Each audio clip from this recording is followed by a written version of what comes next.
इस लेक्चर में हम लोग पढ़ेंगे stress strain diagram of A ductile material, जिसमें हम लोग माइल्ड स्टील को कंसीडर करके उसके डायग्राम को देखेंगे।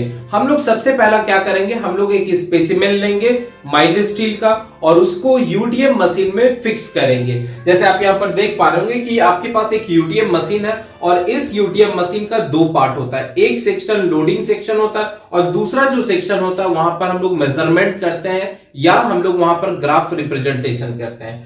तो जो ऊपर वाला आपका भाग दिख रहा है, देखिए दो एक वर्टिकल कॉलम है और उसके बीच में एक सपोर्टिंग मेंबर डाला हुआ रहता है। उसमें क्या होता है, जॉ लगा हुआ रहता है, जबड़ा रहता है। तो हम लोग एक माइल्ड स्टील का स्पेसिमेन ऐसा लेते हैं जिसका एक फिक्स्ड स्पेसिफिकेशन होता है। इसका मतलब है कि इसका कुछ भाग जो है वो ग्रिप के लिए दिया रहता है, जो आपका जबड़ा है यूटीएम का उसमें डाला जाता है। तो सबसे पहले जो ऊपर वाले भाग है उसको हम लोग लूज करते हैं और उसके जो जॉ है, जो जबड़ा है वो खुल जाता है और फिर ये वाला टॉप वाला सेक्शन उसके अंदर फिक्स कर देते हैं। फिर वहां पर आप वर्टिकल दो कॉलम देख रहे हैं और हम लोग वहां पर प्रेस करते हैं। तो जैसे प्रेस करते हैं तो उसका जो सेक्शन है वो आपका नीचे आता है। फिर जो मिडिल वाले भाग है उसमें इसको फिक्स कर देते हैं। अब मेरा पूरा सेटअप तैयार है, मतलब अब लोड हम नहीं लगाए हैं अभी, और वहां पर हम लोग क्या करेंगे, पूरा अरेंजमेंट कर चुके रहेंगे। जैसे अगर बहुत सारा यूटीएम मशीन में आप देखेंगे तो वहां पर अब कंप्यूटर सिस्टम लगा हुआ रहता है और जो पुराना यूटीएम मशीन रहता था उसमें एक्सटेंसोमीटर लगा रहता था और उस एक्सटेंसोमीटर के मदद से हम वहां से स्ट्रेन को मेजर कर लेते थे। वहां से स्ट्रेन कैलकुलेट हो जाता था और फिर उस स्ट्रेन के मदद से हम लोग अलग अलग पॉइंट पर स्ट्रेसेस भी निकाल लेते थे। तो अभी जो आपका यूटीएम मशीन है उसमें खुद ब खुद जो है ग्राफ बन के भी निकल जाता है। तो जब हम लोग ग्राफ बनाते हैं तो कुछ ग्राफ इस तरह से दिखता है। अब ये होता क्या है उसको समझने का कोशिश करते हैं। तो सबसे पहला हम लोग करेंगे क्या, तो जो काम कर रहे हैं उसको हम लोग पहले लिख देते हैं कि tension test for a mild steel is conducted on UTM machine. हम लोग जो टेंशन टेस्ट करते हैं वो जनरली किस पर करते हैं, यूनिवर्सल टेस्टिंग मशीन पर करते हैं। इसके लिए क्या करेंगे, तो consider a mild steel specimen. हम लोग एक माइल्ड स्टील का नमूना लेंगे जिस पर हमको टेस्ट करना है, ठीक है, which is tested in UTM by applying A gradual applied load. और आप जो लोड लगाएंगे वो कैसा लोड होना चाहिए, ग्रेजुअल अप्लाइड लोड होना चाहिए। इसका मतलब लोड का जो इंटेंसिटी है, लोड का जो मैग्नीट्यूड है वो धीरे धीरे आप इंक्रीज करेंगे। जैसे 10 न्यूटन, फिर 20 न्यूटन, फिर 30 न्यूटन, ऐसे करके आप इंक्रीज करते जाएंगे। तो आपके पास इस तरह से एक स्पेसिमेन है। यहां पर ये वाला पोर्शन और ये वाला पोर्शन जो है ग्रिप एंड है, जो आपके यूटीएम के जॉ में चला जाता है, ठीक है। अब ये वाला जो भाग है इसको हम लोग गेज लेंथ कहते हैं। गेज लेंथ कहने का मतलब होता है कि जिस लेंथ पर आप मेजरमेंट करते हैं ऐसे लेंथ को हम लोग गेज लेंथ कहते हैं, या जिस लेंथ पर आपका मेजरमेंट या एक्सपेरिमेंट होता है तो वैसे लेंथ को हम लोग क्या कहते हैं, गेज लेंथ कहते हैं। और इसका जो लेंथ हम लोग मानते हैं वो लगभग 2 इंच के आसपास रहता है, ठीक है। अमेरिकन सोसाइटी के अनुसार ये 2 इंच का होना चाहिए और इसका जो डायमीटर है 0.5 इंच का होना चाहिए। यहां तक समझ में आ रहा है। अब चलिए सेटअप तैयार करते हैं। तो हम लोग जानते हैं फ्रॉम हुक्स लॉ, अब ध्यान से सुनेंगे, from Hooke's law. Hooke's law में हम लोग को पढ़ाया गया है कि अगर किसी मटेरियल पर आप लोड लगाएंगे तो उसी समय stress is directly proportional to strain. इसका मतलब है कि स्ट्रेन का फॉर्मेशन हो। और ये जो इक्वेशन है ये आपको कैसा दिख रहा है, y is directly proportional to x। इसका मतलब है कि जब हम प्रोपोर्शनलिटी हटाएंगे तो एक कांस्टेंट टर्म आ जाएगा mx और ये आपका एक स्ट्रेट लाइन का इक्वेशन शो कर रहा है। ये स्ट्रेट लाइन का इक्वेशन जहां पर x मेरा क्या है, ये इंडिपेंडेंट है, ये इंडिपेंडेंट टर्म है और y जो है ये डिपेंडेंट है। उसी तरह यहां पर आप नोटिस कर रहे हैं कि stress is equal to E into strain, ठीक। तो स्ट्रेन मेरा क्या है, इंडिपेंडेंट है। जो टर्म इंडिपेंडेंट होता है उसको हमेशा हम लोग एक्स एक्सिस पर रिप्रेजेंट करते हैं। इसका मतलब जब भी आप स्ट्रेस स्ट्रेन डायग्राम ड्रॉ करेंगे तो स्ट्रेन हमेशा, स्ट्रेन का मतलब change in dimension by original dimension, change in dimension by original dimension या change in length by original length. और स्ट्रेस बराबर आप पढ़े लोड बटे एरिया या रेसिस्टिव फोर्स बटे एरिया, कोई दिक्कत नहीं। तो क्या बता रहा हूं कि stress is equal to E into strain. यहां पर M को हम लोग क्या कहते हैं, स्लोप कहते हैं। इसका मतलब है कि x और y के बीच में एंगल का कितना फॉर्मेशन हो रहा है। यहां पे यंग्स मॉडुलस जो है ये क्या चीज को रिप्रेजेंट कर रहा है, स्लोप को रिप्रेजेंट कर रहा है। अब y equal to m x का मतलब होता है एक स्ट्रेट लाइन का इक्वेशन जो ओरिजिन से पास हो रहा है। तो उसी तरह अब हम क्या करेंगे, इस मशीन में जब यूटीएम में सारे को सेट कर चुके हैं तो धीरे धीरे अब लोड अप्लाई करेंगे। जैसे लोड अप्लाई करेंगे तो हमको स्ट्रेन वहां से मिलेगा और उसके आधार पर हम लोग स्ट्रेस कैलकुलेट करेंगे। एक चीज याद रखना है कि स्ट्रेन को हम लोग स्ट्रेन गेज के मदद से या एक्सटेंसोमीटर के मदद से मेजर करते हैं, पर स्ट्रेस का मेजरमेंट करने का कोई डिवाइस नहीं होता है। हम लोग यूटीएम में स्ट्रेन को फाइंड आउट कर लेते हैं, चेंज को फाइंड आउट कर लेते हैं, चेंज इन लेंथ कितना हुआ, एरिया में कितना चेंज हुआ है, मटेरियल किस तरह था, उसका यंग्स मॉडुलस कितना था, उसके आधार पर हम लोग स्ट्रेस कैलकुलेट करते हैं। तो स्ट्रेस हमेशा कैलकुलेटेड किया जाता है, कोई डिवाइस नहीं है जिससे कि आप उसको मेजर करेंगे। मतलब आप स्ट्रेन निकाल लेंगे, मॉडुलस ऑफ इलास्टिसिटी पता रहेगा, तो इसके आधार पर आप हर एक पॉइंट पर स्ट्रेसेस निकाल सकते हैं। ठीक है, अब चलिए, तो जब हम लोग क्या कर रहे हैं, इस पर धीरे धीरे लोड बढ़ा रहे हैं, तो ये क्या हो रहा है, एक स्ट्रेट लाइन का फॉर्मेशन करते हुए जा रहा, और ये P पॉइंट एक ऐसा पॉइंट है जहां तक ये स्ट्रेट लाइन बनाते हुए जा रहा है। इसका मतलब है कि stress is directly proportional to strain. मतलब P पॉइंट को हम लिमिट ऑफ प्रोपोर्शनलिटी कहते हैं। ये एक ऐसा पॉइंट होता है जहां पर ग्राफ, मतलब ये जो स्ट्रेस स्ट्रेन डायग्राम बनाते हैं उसमें ये ग्राफ जो है स्ट्रेट लाइन तक जाता और वहां तक हुक्स लॉ अच्छे से वैलिड करता है। इसका मतलब ये रिलेशन को फॉलो करता है, stress is directly proportional to strain. बात समझ में आ गया? तो पहला हमको जो पॉइंट मिला उसको हम लोग क्या कर रहे हैं, limit of proportionality. Limit of proportionality क्या है? तो लिमिट ऑफ प्रोपोर्शनलिटी मटेरियल का एक ऐसा पॉइंट है जहां पर stress is directly proportional to strain. मतलब यहां तक जो हुक्स लॉ है वो आपका अच्छे से वैलिड करता है। तो क्या कह रहा है कि it is the limiting value of the stress up to which the stress is directly proportional to strain. मतलब ये एक ऐसा लिमिटिंग वैल्यू है जिस पॉइंट पर stress is directly proportional to strain. ठीक है, Hooke's law is good valid, याद रखना है, बहुत इंपॉर्टेंट है कि Hooke's law is good valid up to limit of proportionality. यही एक ऐसा पॉइंट है जहां तक हुक्स लॉ अच्छे से वैलिड करता है। देखिए, हुक्स लॉ के डेफिनेशन में यह भी लिखा हुआ रहता है कि when a force is applied on a body then stress is directly proportional to strain within its elastic limit, नहीं तो और up to limit of proportionality. Within elastic limit का मतलब होता है कि ये आपका इलास्टिक लिमिट है, और विद इन का मतलब होता है अंदर। तो अंदर में कौन सा पॉइंट आपको मिलता है, लिमिट ऑफ प्रोपोर्शनलिटी। इसलिए अगर क्वेश्चन में ऐसा लिखा हुआ मिल जाए आपको कि हुक्स लॉ कहां तक अच्छे से वैलिड करता है और उसमें ऑप्शन रहे इलास्टिक लिमिट और लिमिट ऑफ प्रोपोर्शनलिटी, तो आप लिमिट ऑफ प्रोपोर्शनलिटी को ही टिक मारेंगे। अगर ऑप्शन में लिमिट ऑफ प्रोपोर्शनलिटी नहीं दिया है और वहां इलास्टिक लिमिट दिया है, तब आप वहां इलास्टिक लिमिट का ऑप्शन मारेंगे। बात क्लियर एकदम हो रहा है?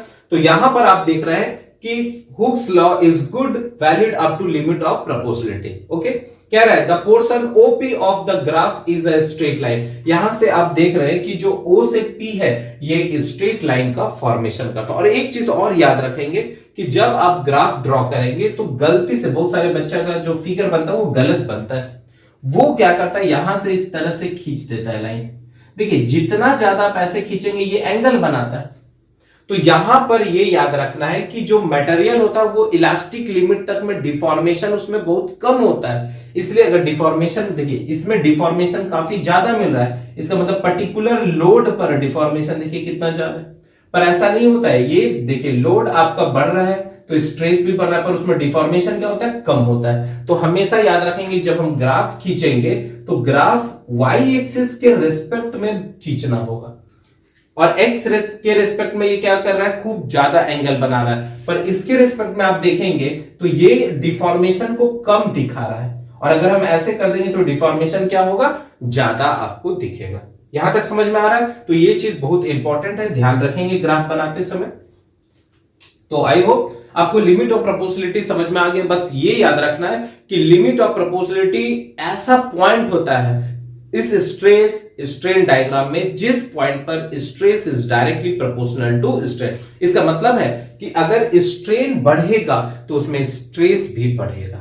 ठीक है, जैसे y is directly proportional to x है, इसका मतलब x का मान अगर चेंज करेगा तो y का भी मान चेंज करेगा, x बढ़ेगा तो y भी बढ़ेगा, x घटेगा तो y भी घटेगा, क्योंकि x क्या है, इंडिपेंडेंट टर्म है। क्लियर है? चलिए अब नेक्स्ट होता है इलास्टिक लिमिट। तो इलास्टिक लिमिट एक ऐसा लिमिट होता है या एक ऐसा पॉइंट होता है जहां पर मटेरियल वापस अपने ओरिजिनल शेप और साइज में आ जाएगा जब हम उस पर से एक्सटर्नल फोर्स को हटाएंगे। याद रखना है कि इलास्टिक लिमिट तक में या इलास्टिक लिमिट तक stress is not directly proportional to strain. ये जो रिलेशन होता है stress is directly proportional to strain, ये आपका नहीं फॉलो करता है, पर ये एक ऐसा पॉइंट होता है जिस पॉइंट पर बॉडी के पास वो कैपेबिलिटी रहता है कि वापस अपने ओरिजिनल शेप में आ जाए। और यहां पर याद रखेंगे कि P और E के बीच में जो ग्राफ बनता है वो स्ट्रेट लाइन ना बनके थोड़ा सा स्लाइटली कर्व रहता है। और बहुत सारे इलास्टिक या बहुत सारे डक्टाइल मटेरियल में जो प्रोपोर्शनलिटी लिमिट होता है और जो इलास्टिक लिमिट होता है वो बहुत ही नजदीक होता है, नहीं क्लियर किया जा सकता है, पर हम लोग माइल्ड स्टील में इसको कंसीडर कर लेते हैं। ठीक है, तो इलास्टिक लिमिट क्या हो गया? It is the limiting value of stress up to which a material regain its original shape and size after the removal of external load. इसका मतलब इलास्टिक लिमिट मटेरियल का एक ऐसा पॉइंट होता है जहां पर मटेरियल वापस अपने ओरिजिनल स्टेट में आ सकता है after the removal of external force. तो ये देखिएगा ध्यान से कि O से P तक में जो ग्राफ रहेगा वो आपका कैसा रहेगा? लीनियर रहेगा। और P से E के बीच में जो ग्राफ रहेगा वो कैसा रहेगा? नॉन लीनियर रहेगा, नॉन लीनियर रहेगा। पर ये दोनों क्या होगा? तो ये दोनों जो है इलास्टिक रीजन के अंदर ही होगा। ये पूरा जो सेक्शन होगा इसको हम लोग इलास्टिक रीजन कहेंगे। और इसके बाद का जो रीजन होता है वो आपका प्लास्टिक रीजन में आ जाता है, प्लास्टिक रीजन हो जाता है। प्लास्टिक रीजन का मतलब होता है कि बॉडी पर अगर आप फोर्स हटा भी देंगे तब भी बॉडी वापस कंप्लीटली अपने ओरिजिनल शेप साइज में नहीं आ सकता। अगर आपको नॉर्मल एग्जांपल से समझाना चाहे तो हो सकता है आपको बहुत दिन तक ये अच्छे से याद रहे। जैसे एग्जांपल के तौर पर मान लीजिए कोई बच्चा को हम बुला लिए अपने पास और उसको बोले कि आप अपने सर पर एक टोकरी डाल देना और आप पर जैसे जैसे लोड देंगे आप उस तरह से बताते जाना। ठीक है, तो एक बच्चा को बुलाए, उसके सर के ऊपर टोकरी डाल दिए और हम लोड क्या किए, धीरे धीरे उस पर डालते गए। उसको बोल दिए कि देखो जब तुम आसानी से, जब खुशी खुशी तुम जितना लोड ले पाओगे वो बताना, फिर अलग अलग तरह के पॉइंट को भी हमको बताते जाना। तो वो बच्चा पूरा एक्साइटेड था।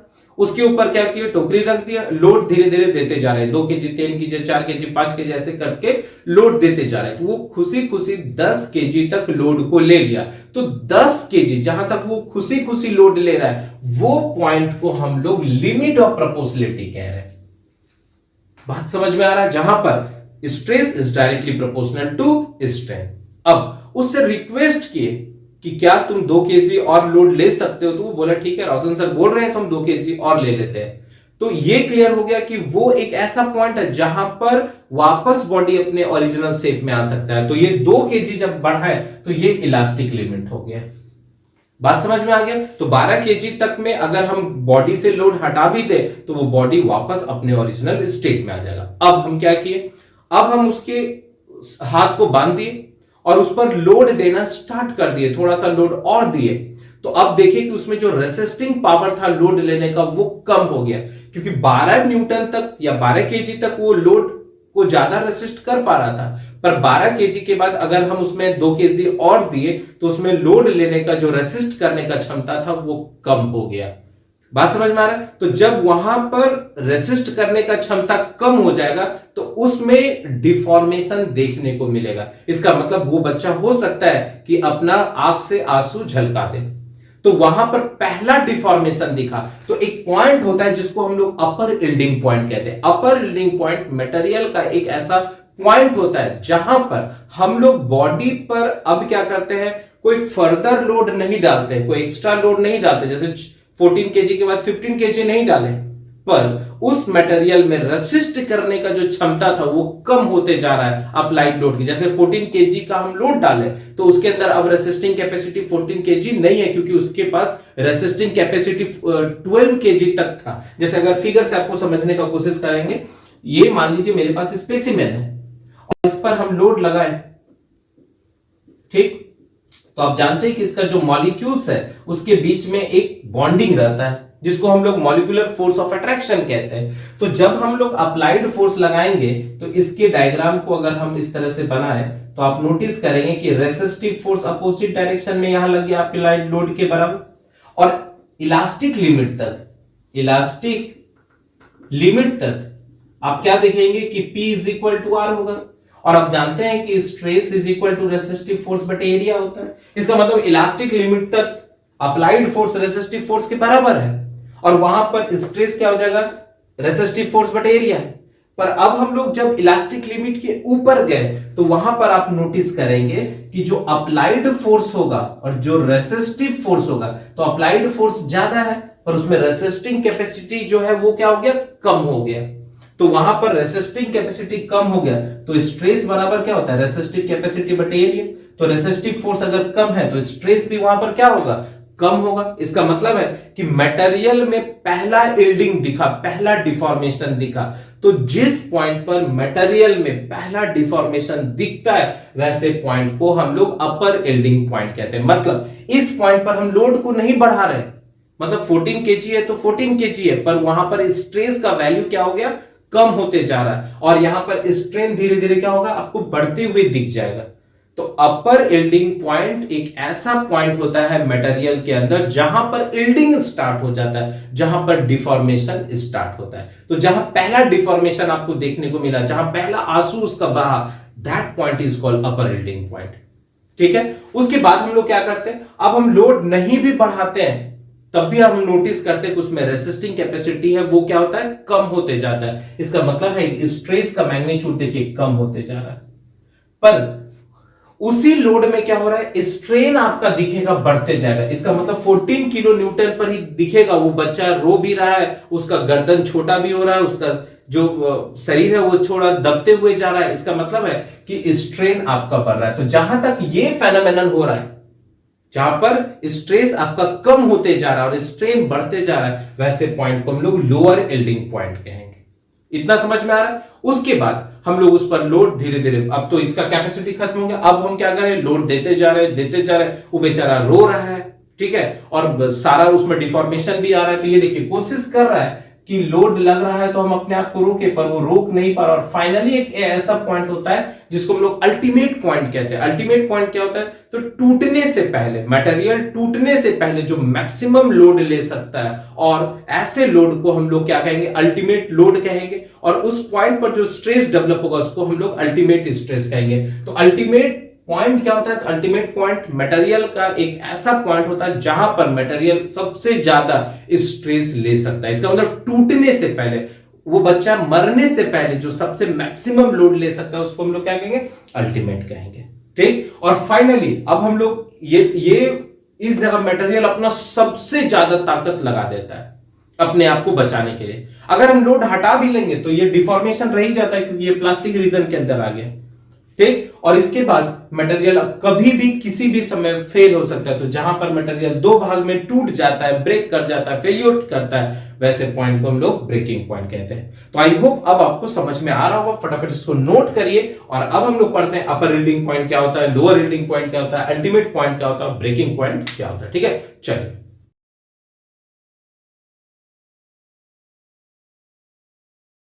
अब हम लोग नेक्स्ट आ जाते हैं अपर यील्ड पॉइंट या लोअर यील्ड पॉइंट क्या कहते हैं। तो सबसे पहला क्लियर होना चाहिए कि हम लोग यील्डिंग किसको कह रहे हैं। तो कहता है यील्डिंग मटेरियल के अंदर एक ऐसा फेनोमेनन है जिसमें हम बिना लोड को इंक्रीज किए हुए, मतलब लोड को हम नहीं बढ़ाते हैं और अपने आप उसमें स्ट्रेन जो है वो बढ़ते हुए जाता है। तो आप ध्यान दीजिएगा, अगर इसको हम फिगर से समझाएं तो ज्यादा आपको क्लियर होगा। जैसे मान लीजिए आपके पास स्पेसिमेन है और इस स्पेसिमेन में आप जानते हैं कि बहुत सारा मॉलिक्यूल सब भरा हुआ है और सारे मॉलिक्यूल्स के बीच में एक फोर्स ऑफ अट्रैक्शन लगा हुआ रहता है। अब आप क्या कीजिए, एक सेक्शन को काट लीजिए। तो इसमें हम मान लेते हैं कि टेंसाइल फोर्स मेरा लग रहा है क्योंकि हम लोग टेंशन टेस्ट कर रहे हैं। तो इसका अगर हम सेक्शन काट लेंगे तो आप नोटिस करेंगे कि अप्लाइड फोर्स हम P इधर लगा रहे हैं और ये इसका मॉलिक्यूल्स है, ये इसका मॉलिक्यूल्स है, और मॉलिक्यूल्स क्या कर रहा है, रेसिस्टिव फोर्स लगा रहा है। तो अगर हम लोग यील्डिंग का बात करें, यील्डिंग का मतलब चेंज होना, ठीक है, डिफॉर्मेशन होना, इलोंगेशन होना, तो कह रहा है कि एट इलास्टिक लिमिट या बिफोर यील्डिंग, या इसी को कह सकते हैं बिफोर यील्डिंग, तो यील्डिंग से पहले आपको याद होगा स्ट्रेस बराबर रेसिस्टिव फोर्स बटे एरिया। इसका मतलब है बिफोर यील्डिंग में क्या होगा, जितना आप अप्लाइड लोड लगाएंगे उतना ही रेसिस्टिव फोर्स होगा। क्लियर हो गया। पर आफ्टर इलास्टिक लिमिट के बाद उस केस में क्या होगा, ठीक है, जो अप्लाइड फोर्स है उसका वैल्यू ज्यादा होगा as compare to resistive force, मतलब रेसिस्टिव फोर्स कम डेवलप होगा और आपका जो अप्लाइड फोर्स है वो ज्यादा होगा। तो ये कब का केस है, तो आफ्टर इलास्टिक लिमिट, ठीक है।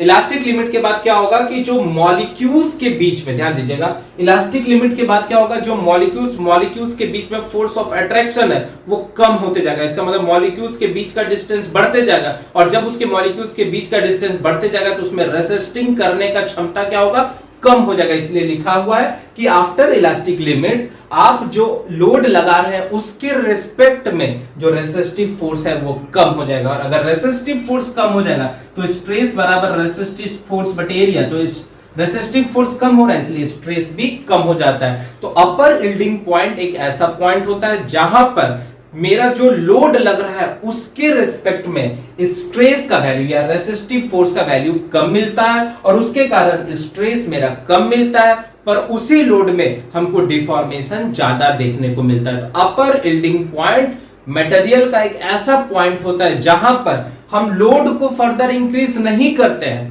मतलब लोड अगर आपका 100 है तो रेसिस्टिव फोर्स भी 100 लगना चाहिए, पर वो केस इलास्टिक लिमिट तक ही है। पर अपर यील्डिंग पॉइंट में लोड अगर 100 लग रहा है तो रेसिस्टिव फोर्स उससे कम लग रहा है, 90 लग रहा है। तो जहां पर स्ट्रेस का वैल्यू आपका कम लगे अप्लाइड लोड के रिस्पेक्ट में, मतलब लोड आपका कांस्टेंट है, आपका स्ट्रेस जो है वो घटते जा रहा है पर स्ट्रेन क्या हो रहा है, बढ़ते हुए जा रहा है, तो ऐसा पॉइंट को हम लोग अपर यील्डिंग पॉइंट कहते हैं। तो क्या कह रहा है, ध्यान से सुनेंगे, कह रहा है इट इज द पॉइंट, ये एक ऐसा पॉइंट होता है eight which material will have a considerable yielding और elongated without having any increase in the load। मतलब लोड को हम नहीं बढ़ाते हैं, जो लोड उस पर लग रहा है उतना ही लोड लगता है, पर उसके रेस्पेक्ट में क्या है, स्ट्रेस का वैल्यू क्या होता है, कम होते जाता है। और स्ट्रेस का वैल्यू कम होता है जिसके कारण मॉलिक्यूल्स के बीच में इलोंगेशन बढ़ते जाता है, मॉलिक्यूल्स के बीच में फोर्स ऑफ अट्रैक्शन कम होते जाता है, डिस्टेंस बढ़ते जाता है। ठीक है, या यहां फिगर से भी देख रहे होंगे कि अपर यील्डिंग पॉइंट एक ऐसा पॉइंट होता है जहां पर स्ट्रेस का वैल्यू कम होते जाता है बिना लोड को इंक्रीज किए हुए। ठीक है, कह रहा है eight this stage resistive force start reducing. ये देखिए यहां से आपको दिख रहा है कि इस पॉइंट के बाद रेसिस्टिव फोर्स कम होते जाता है और रेसिस्टिव फोर्स कम हुआ तो स्ट्रेस भी कम हो गया एंड द एक्सटेंशन इंक्रीजेस। और यहां से जो उसमें खिंचाव है, मॉलिक्यूल्स के बीच का जो डिस्टेंस है वो धीरे धीरे क्या होता है, बढ़ते जाता है। That is at this point yielding start। और यही एक ऐसा पॉइंट होता है जहां पर मटेरियल में पहला डिफॉर्मेशन आपको देखने को मिलना स्टार्ट हो जाता है। जैसे आपको एग्जांपल में क्या बताऊं कि उस बच्चा के सर पर टोकरी रखे, जहां तक वो खुशी खुशी लोड ले रहा है वो उसका लिमिट ऑफ प्रोपोर्शनलिटी, थोड़ा रिक्वेस्ट करके लोड दिए जहां तक वो ले सकता है तो वो इलास्टिक लिमिट, फिर हम क्या किए उस पर लोड अपने मन से बढ़ा दिए और जहां पर उसका पहला आंसू छलका वो आपका क्या होगा, अपर यील्डिंग पॉइंट। ठीक है, फिर हम लोड नहीं भी बढ़ा रहे हैं फिर भी देख रहे हैं कि उस बॉडी के अंदर डिफॉर्मेशन थोड़ा बढ़ते हुए जा रहा है। अब हम उसका क्या किए, हाथ पैर मुंह सब बंद कर दिए और लोड बढ़ाते जा रहे तो वो अपने अंदर से फेल होने से बचने के लिए, अपने आप को मरने से बचाने के लिए, ये देखिए धीरे धीरे लोड आप रेसिस्टिव फोर्स डेवलप करते जा रहा है तो उसमें स्ट्रेस भी क्या हो रहा है, बढ़ते जा रहा है। तो अपर यील्डिंग पॉइंट समझ में आ गया। अपर यील्डिंग पॉइंट मटेरियल के अंदर एक ऐसा पॉइंट होता है जिस पॉइंट पर जो अप्लाइड लोड लगाते हैं उसको अब हम नहीं भी बढ़ाते फिर भी रेसिस्टिव फोर्स हमको कम मिलता है, मॉलिक्यूल्स के बीच का डिस्टेंस बढ़ते जाता है, इसका मतलब स्ट्रेन हमको मिलते जाता है या बढ़ा हुआ मिलता है। वैसे पॉइंट को हम लोग क्या कहते हैं, अपर यील्डिंग पॉइंट कहते हैं। ठीक है, चलिए नेक्स्ट आ जाते हैं लोअर यील्डिंग पॉइंट। देखिए इसको और भी बुक में या अलग अलग एक्सपर्ट के द्वारा अलग तरह से समझाया जाता है कि जो माइल्ड स्टील है, ये माइल्ड स्टील आयरन और कार्बन से मिलकर बना हुआ था। तो आयरन का और कार्बन का जो बॉन्डिंग आउटर सरफेस पर होता है वो काफी स्ट्रांग होता है, तो उस पहले लेयर को तोड़ने में हमको जो स्ट्रेस का खपत होता है, जहां पर आयरन कार्बन का यूनिफॉर्मली लेयर बना हुआ है, वो उसके लिए अपर यील्ड पॉइंट हो जाता है। फिर अंदर के प्लेन में चले जाएंगे, मॉलिक्यूल्स में जाएंगे तो वहां आयरन कार्बन डिसलोकेट किया हुआ रहता है, तो वहां पर बॉन्डिंग के लिए ये देखिए लोअर यील्डिंग पॉइंट का जरूरत पड़ता है। तो यहां से क्या कर रहा है, लोअर यील्ड पॉइंट क्या होता है या लोअर यील्डिंग क्या होता है, eight this stage the stress remain same.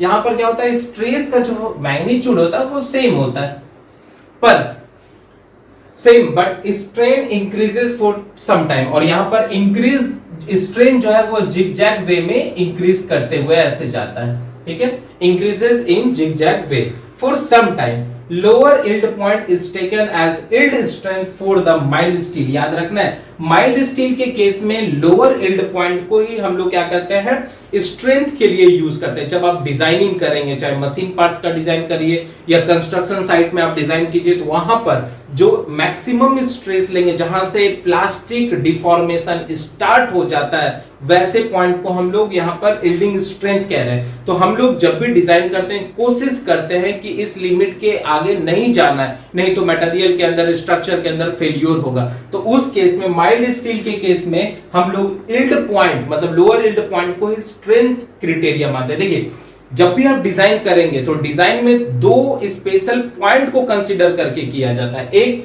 Mild steel का केस है तो वहां पर यील्ड, ये आपका यील्ड स्ट्रेस को कंसीडर किया जाता है, नहीं तो अल्टीमेट को कंसीडर किया जाता है। हालांकि उस पर हम लोग कभी भी डिजाइन नहीं करते, क्योंकि ये आपका प्लास्टिक जोन के अंदर का मैक्सिमम स्ट्रेस लेने का क्षमता है। हम लोग जब भी डिजाइन करते हैं इलास्टिक लिमिट के नीचे करते हैं, उसको हम लोग वर्किंग स्ट्रेस कहते हैं, और उसी वर्किंग स्ट्रेस को हम लोग परमिसेबल स्ट्रेसेस, अलाउबल स्ट्रेसेस के भी नाम से जानते हैं। तो आपको याद रखना है कि माइल्ड स्टील के केस को अगर हम कंसीडर करेंगे तो डिजाइनिंग पर्पस में हम लोग या तो यील्ड स्ट्रेस को कंसीडर करते हैं, नहीं तो अल्टीमेट स्ट्रेस को कंसीडर करते हैं, और वहां से हम लोग क्या करते हैं, फैक्टर ऑफ सेफ्टी से भागा देके वर्किंग स्ट्रेस निकालते हैं। ये भी बहुत इंपॉर्टेंट है, हम अलग से क्लास भी इसका ले लेंगे, पर अभी आप याद रखेंगे कि factor of safety, factor of safety का मतलब होता है कि मैक्सिमम स्ट्रेस, जो भी मैक्सिमम स्ट्रेस है उस मटेरियल का मैक्सिमम स्ट्रेस, और divided by working stress, working stress is called factor of safety, ठीक है।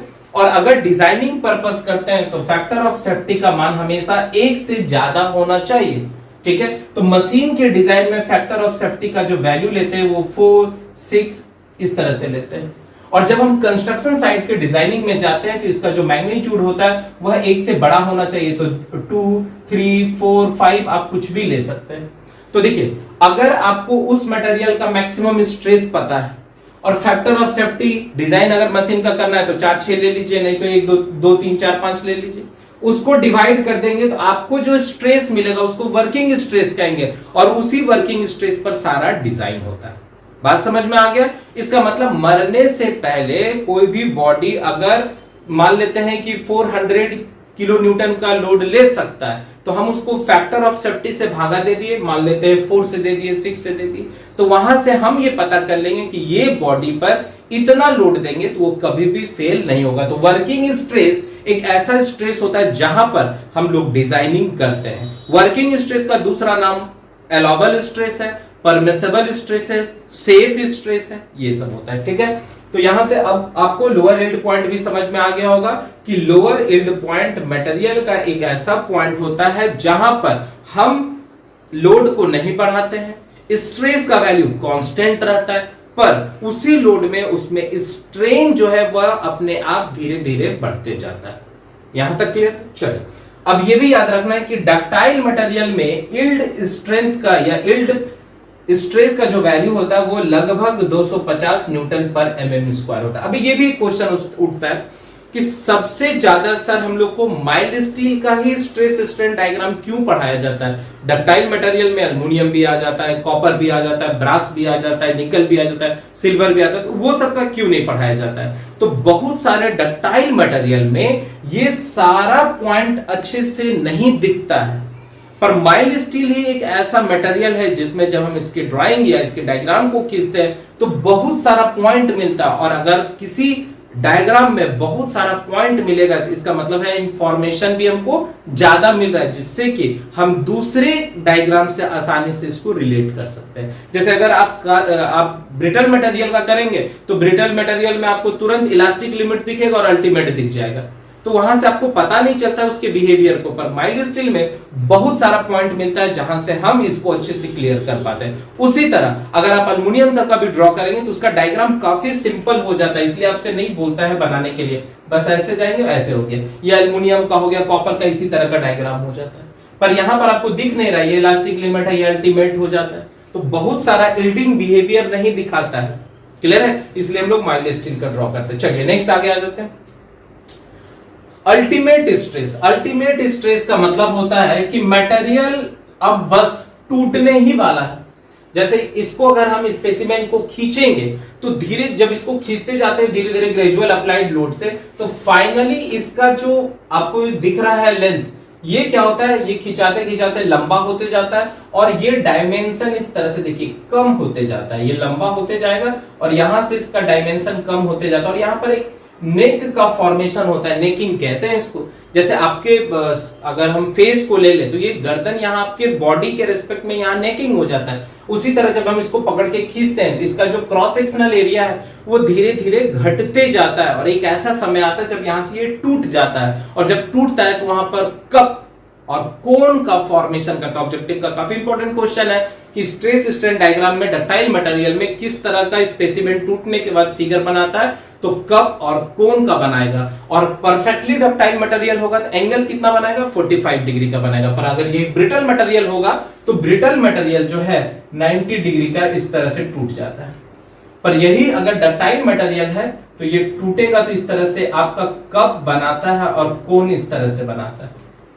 ये सब थोड़ा बात याद रखें। तो अल्टीमेट स्ट्रेस क्या होता है या अल्टीमेट पॉइंट क्या होता है, तो अल्टीमेट पॉइंट मटेरियल का एक ऐसा पॉइंट होता है जहां पर मटेरियल दो भाग में टूटने से पहले मैक्सिमम लोड को थाम सकता है और उसी समय उसका जो स्ट्रेस होता है उसको हम लोग अल्टीमेट स्ट्रेस कहते हैं।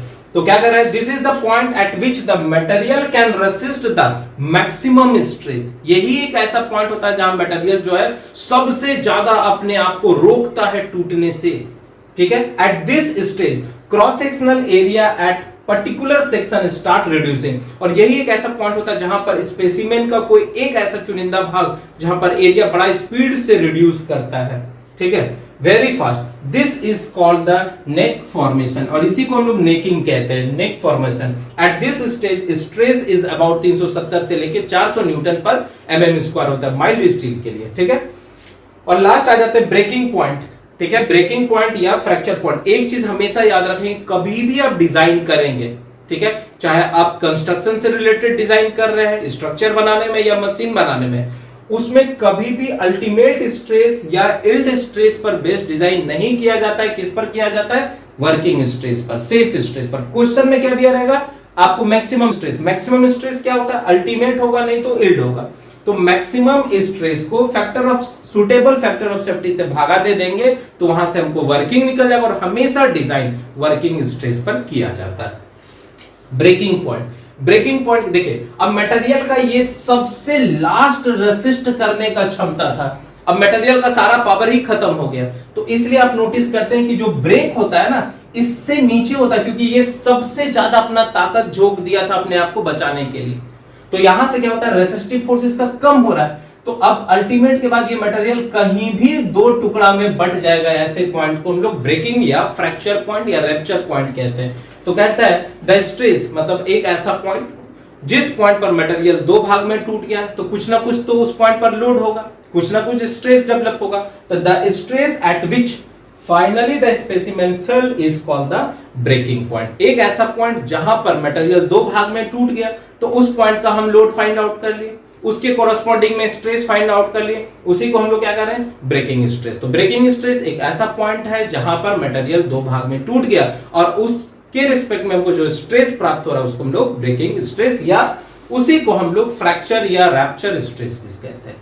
तो आई होप आपको हल्का फुल्का अब जो है स्ट्रेस स्ट्रेन डायग्राम समझ में आ गया होगा। इसको बार बार 2-3 बार सुनिए, समझने का कोशिश कीजिए, अच्छे से इसको नोट्स बनाइए, काफी इंपॉर्टेंट सेक्शन है। अब हम इसी डायग्राम पर बेस्ड आपको कुछ इंपॉर्टेंट स्ट्रेसेस भी बता देते हैं, तब तक आप फटाफट इसको नोट कर लेंगे। ठीक है, चलिए।